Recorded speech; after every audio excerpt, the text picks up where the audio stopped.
né? Agora, o orar e vigiar.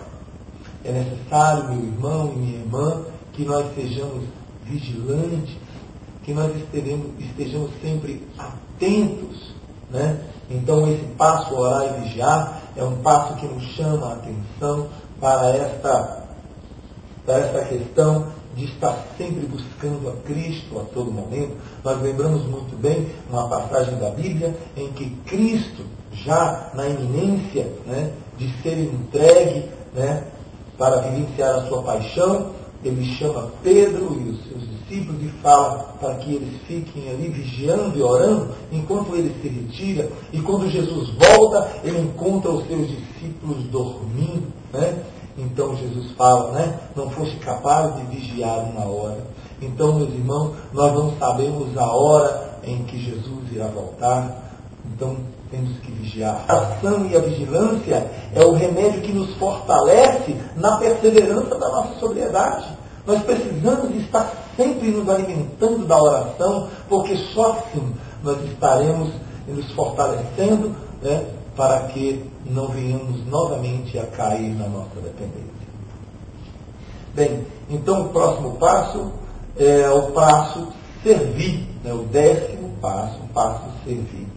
Então, recebemos a grande graça, meus irmãos, estamos numa nova vida, agora Cristo vive em nós, hoje nós podemos ter a alegria de vivenciar a paz com a nossa família. Pergunto a todos vocês, será que nós temos que ficar com isso só para nós? Será que outras famílias também não necessitam viver também essa paz que hoje, ao vivenciar esse 10º passo, né, nós temos esse prazer, meus irmãos? Servir. Servir é fazer com que este Cristo chegue na casa de cada irmão que ainda sofre na dependência química. Servir é fazer com que este Cristo chegue a cada casa dos irmãos que ainda não o conhecem. Então, meus irmãos, a pastoral da sobriedade hoje necessita de muitos agentes pastorais, porque as famílias estão morrendo, as famílias estão necessitando de uma mão amiga. Então você, meu irmão, que alcançou a recuperação, que se encontrou com essa sobriedade, venha nos ajudar, venha servir. No 11º passo, nós temos o passo celebrar. É um passo muito importante, porque é neste passo que nós aprendemos mais um pouquinho sobre a nossa Igreja Católica Apostólica Romana. Meus irmãos, é interessante a gente ver que muitos irmãos fazem parte da comunidade, mas ainda não conhecem nem sequer, né, o que significa os ritos da Santa Missa. O que significa um canto de entrada, o que significa um ato penitencial, o que significa as leituras que são lidas, o que significa, né, aquele momento da homilia, né?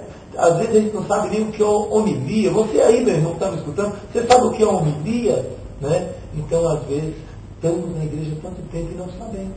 Né? E falam, né, homilia, né? É o momento em que o padre faz o comentário, a reflexão das leituras, né? O momento da orientação, o momento verdadeiro da pregação, né? A homilia, né?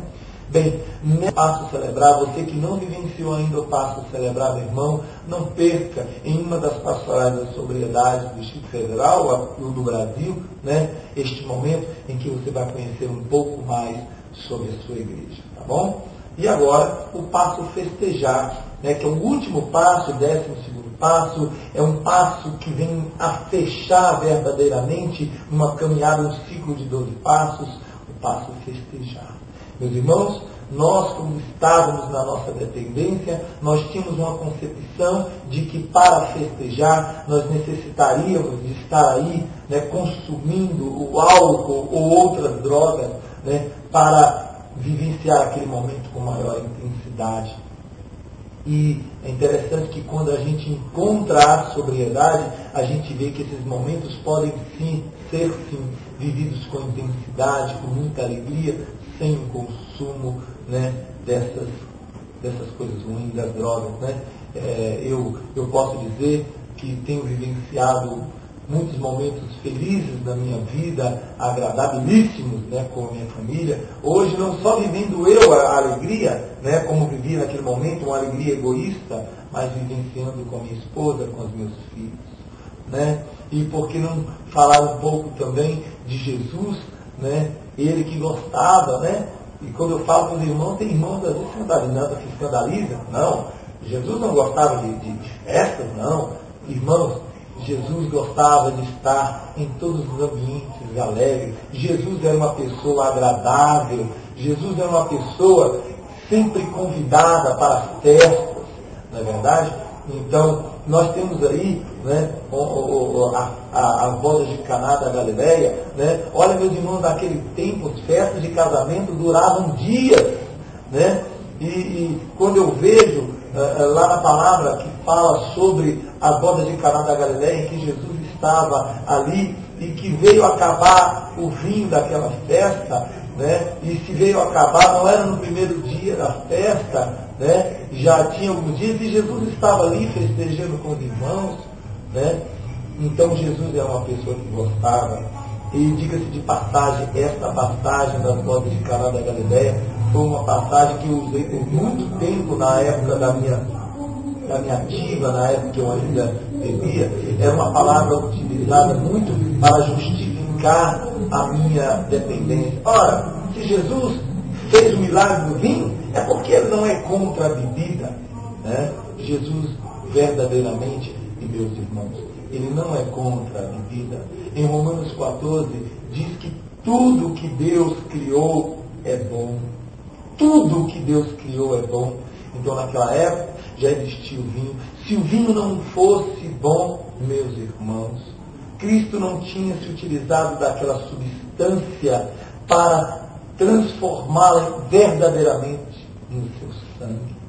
Mas só o que nós temos que entender, meus irmãos, é que o vinho não é algo para ser consumido por pessoas que não podem consumir.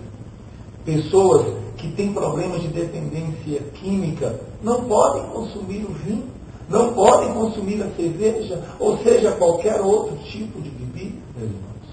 Né? Existem pessoas que têm tendência à dependência química, outras não. Existem pessoas que às vezes tomam um cálice de vinho, para por ali, não vai adiante, não é verdade?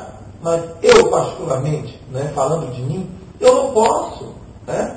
Se eu tomar um copo de vinho, eu vou querer tomar outro e outro e outro, por isso que eu afastei de mim. Né?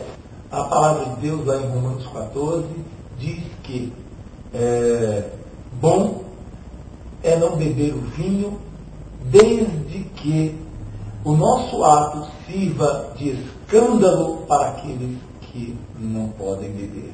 Então, é muito bom que você, irmão, você, irmã, que tem algum problema de dependência química em suas casas, né, possam se privar de consumir esse tipo, me perdoe, de droga na frente dessas pessoas que não podem consumi-las.